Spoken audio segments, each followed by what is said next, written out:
Mesdames et messieurs, ici Chaz et on se retrouve aujourd'hui pour la review des 2 derniers chapitres des 4 chevaliers de l'Apocalypse. Bon, je suis vraiment désolé, j'ai oublié la semaine dernière de faire la review, mais me voilà.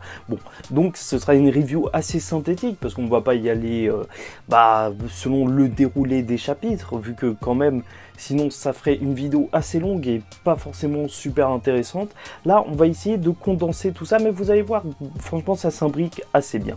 Donc le chapitre 14, c'était la jeune fille solitaire, et le 15e chapitre, c'était Anne-Galad et son rêve.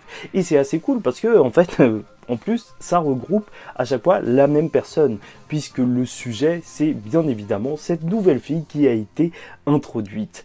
Et d'abord, c'est la fille du duc Gaiden à Sistana, en fait, la ville où justement nos protagonistes se dirigent, et elle a un pouvoir lié aux déesses, enfin d'après sa mère, qui est une genre de clairvoyance. Et déjà, je trouve ça assez intéressant. Franchement, en soi, c'est pas un pouvoir très puissant, mais c'est un pouvoir qui sert énormément. Tu vois, connaître les intentions des gens, c'est vraiment juste énorme. En vrai, c'est super utile dans une histoire comme ça, quand ils sont amenés à rencontrer plein de personnes. Elle sait qui ment, qui dit la vérité. Mais quand même, j'avoue, même si je trouve que ce pouvoir est cool, j'espère qu'au final, il y aura quand même une amélioration de sa part. Surtout qu'elle dit qu'elle veut devenir chevalier sacré. Donc, il faudrait qu'elle soit plus ou moins puissante, tu vois. Et avec juste un pouvoir comme ça, ce serait assez léger. Mais bon, ça, c'est dit. Et ce qui est aussi faux, c'est qu'elle est en train de cacher une relique qu'elle doit protéger. Et en fait, elle le cache d'un chevalier sacré. Et c'est là qu'on va tomber des nues parce que c'est Ironside. Elle veut lui cacher ce truc que ce chevalier cherche absolument parce qu'elle voit qu'il a de mauvaises intentions, même s'il dit qu'il veut les protéger des démons de Lyonesse. Bon, je sais pas pour vous, mais pour moi, c'était une belle surprise de trouver Ironside directement là parce que voilà, ça y est, on avance sur le mystère. Et donc, il cherche ce dernier morceau de pièce du cercueil de l'obscurité éternelle. Et si je ne me trompe pas, créé par les géants bien sûr, si je ne me trompe pas, alors normalement, c'était le truc qu'on avait vu dans Nanatsu no Taizai en fait. Justement, genre il y a très très longtemps, les différents clans s'étaient alliés pour enfermer le clan des démons. Et justement, en fait, Meliodas, il avait la clé pour ouvrir ce portail. Et après, voilà, tu connais l'histoire, les 10 commandements, ils ont été libérés vu que Meliodas, il a perdu son épée, et après, voilà, ça a été tout Nanatsu no Taizai. Mais déjà, je voulais vous dire que je trouve ça assez bizarre en vrai. Parce qu'au final, est-ce que c'est encore un moyen pour enfermer les démons? Parce que si c'est ça la nouvelle menace qui se préfigure, ce serait un petit peu lourd, je sais pas pour vous, mais me retrouver encore une fois contre une guerre contre les démons, je pense pas qu'on va voir ça et j'espère pas. En plus, on ne sait pas exactement comment ça se passe depuis. En vrai, on avait eu des petites idées à la fin de Nanatsu no Taizai, mais on ne sait pas si c'est Zeldris qui dirige pour de vrai ou Meliodas pour de vrai. Je sais pas. Et en plus, les démons, ils avaient l'air assez cool, assez sympa à la fin de Nanatsu no Taizai. Donc, on verra bien. Mais bon, ça c'est une chose, mais je trouve vraiment que le plus gros du chapitre, le truc qui m'a le plus choqué, c'est bien sûr que Ironside, quand il est en train de parler à Anne, il lui dit « ouais, t'es jolie et tout, il faudrait que je te présente à mon fils. » En soi, ça me dérange pas les mariages arrangés. Enfin, si, ça me dérange, mais c'est pas ça, c'est pas ça qui me choque vraiment. Parce que, oui, retenez pas que ça me dérange pas, hein, c'est pas ça que je voulais dire. Mais c'est juste que son fils... Donc, soit il parle de Perceval, mais en même temps, ce serait assez bizarre de vouloir présenter une fille à ton fils que tu as essayé de tuer, tu vois, sauf s'il est complètement schizo, ou peut-être qu'il a un autre fils, et là, ce serait intéressant quand même. Voir Perceval avec un frère, ce serait vraiment très très lourd. Pourquoi? Parce que, en fait, on se retrouvait encore une fois, peut-être avec un Meliodas Zeldris, on pourrait penser ça, sauf que pas du tout, parce que là, les deux frères, ils seraient totalement opposés. Parce que faut dire la vérité, il y en a un qui doit absolument aimer la famille, parce que Perceval c'est ça, alors que son frère, il doit pas être trop comme ça, vu comment Ironside il est avec son premier fils, entre guillemets, on sait même pas si c'est vraiment son fils ou c'est un truc bizarre.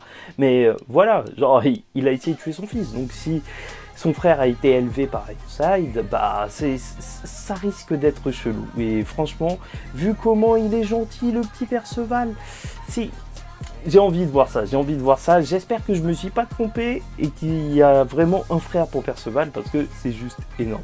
Et du côté de nos protagonistes, en tout cas, ils vont s'entraîner et c'est comme ça qu'ils vont arriver jusqu'en ville.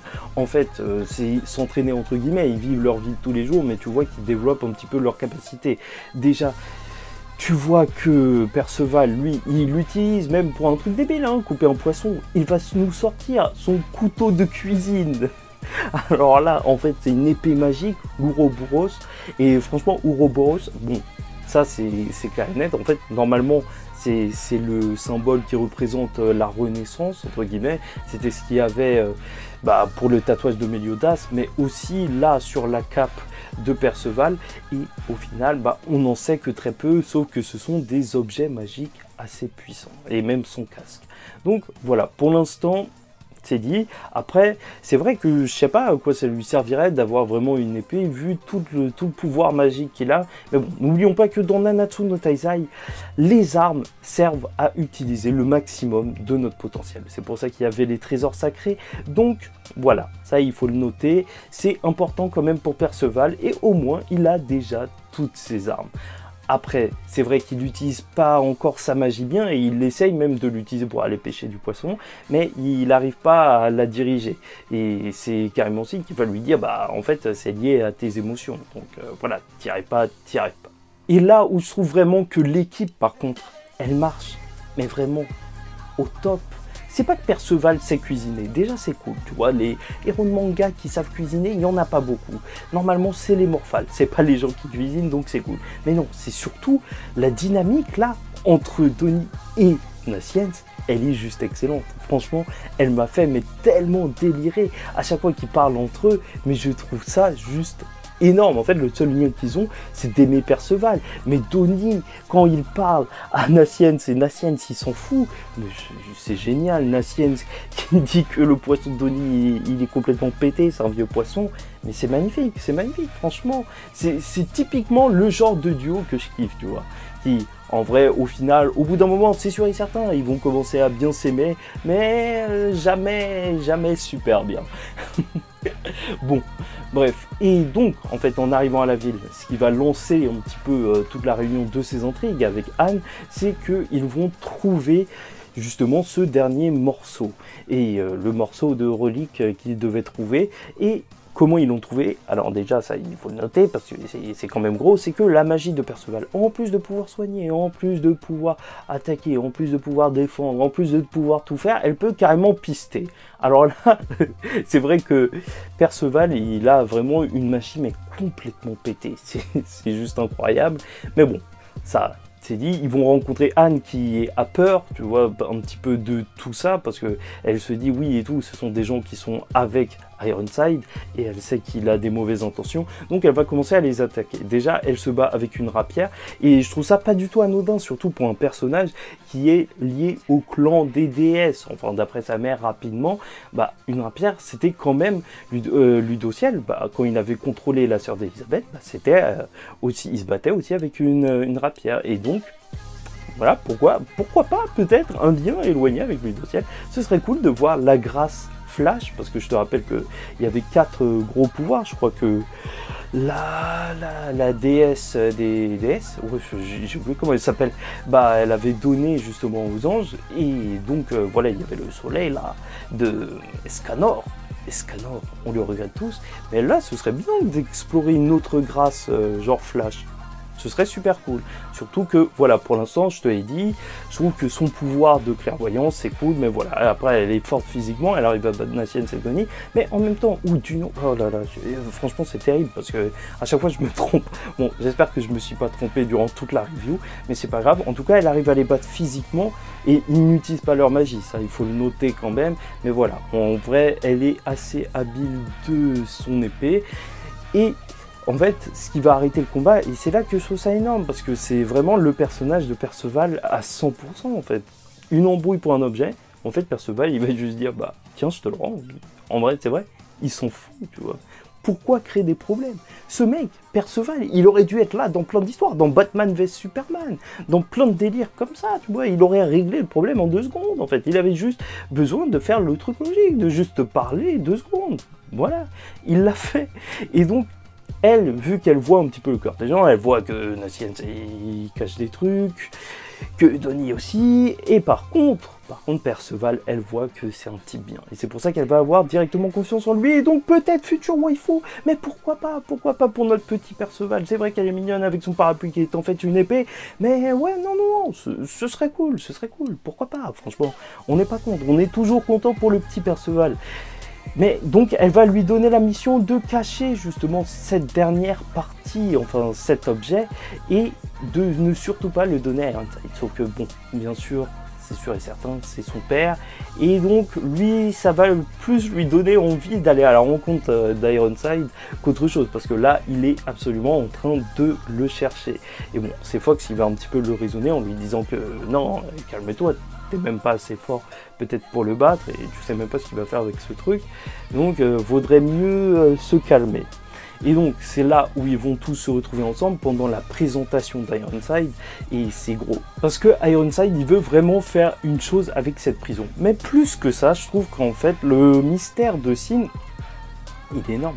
Mais c'est quoi ce renard? Depuis le début, on sait qu'il est bizarre, il sait un peu trop de choses. Mais là, entre le fait qu'il réussit à guider plus ou moins Perceval par rapport à sa magie, et lui dire que c'est lié à ses émotions, bon, encore en vrai, ça, il peut le remarquer, mais ça veut dire quand même qu'il a un certain esprit d'analyse, tu vois, un petit peu, et tu vois, peut-être qu'il a un passé. Et en plus, bah, tu vois, durant le chapitre 14, ils avaient parlé du fait que, justement, ils avaient été téléportés grâce à une sphère que Sin, il avait utilisée en la lançant par terre, et en fait, ça, c'est une des orbes magiques que Merlin a créé.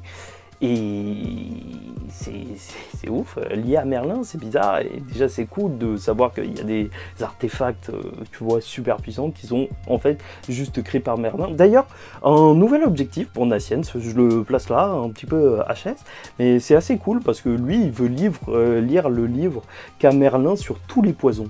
Et ça, c'est cool, ça y est, maintenant, au moins, on a un objectif global, plus ou moins, pour Nassiens dans cette histoire, retrouver ce livre. Tu vois, c'est un petit peu son One Piece. Mais bon, en plus, quand il voit le cercueil et qu'il comprend directement que c'est dangereux, alors, si tu me dis que ce renard, il n'est pas lié au Nanatsu, franchement, ce serait chelou, Franchement, je suis à 2 doigts de penser que c'est Ban, hein, ou un bail du genre, parce que c'est pas possible, tu vois, d'être autant en lien avec l'histoire. On dirait, soit il a lu Nanatsu no Taitai avec nous, soit il fait partie des Nanatsu no Taitai. Au bout d'un moment, il faut choisir. Ou ça se trouve que c'est le fils de Ban. Après, on peut tout faire. On peut absolument tout faire. En plus, le mystère, il a été rappelé que normalement, il les emmène vers Camelot, alors que Camelot a été détruit il y a 16 ans. Très très mystérieux.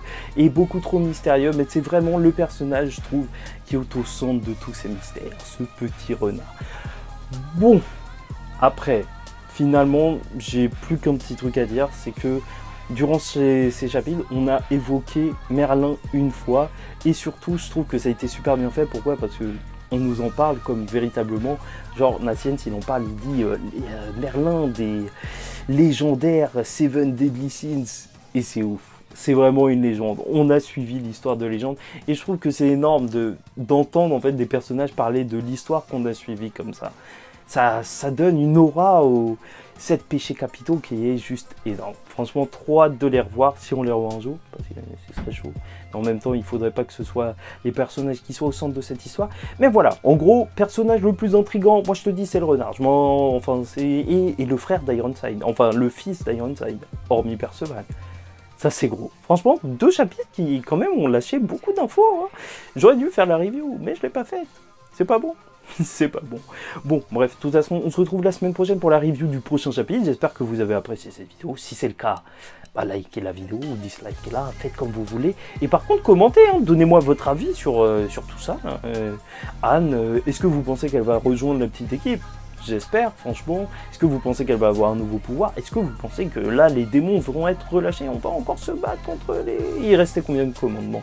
Ça fera pitié, les 5 commandements. C'est pété, ça. Mais pourquoi pas? Pourquoi pas? Bon, voilà, je crois que c'est tout. Et donc, en attendant la semaine prochaine, faites attention à vous, reposez-vous, faites comme vous voulez. Et je vous dis ciao tout le monde, et paix sur vous.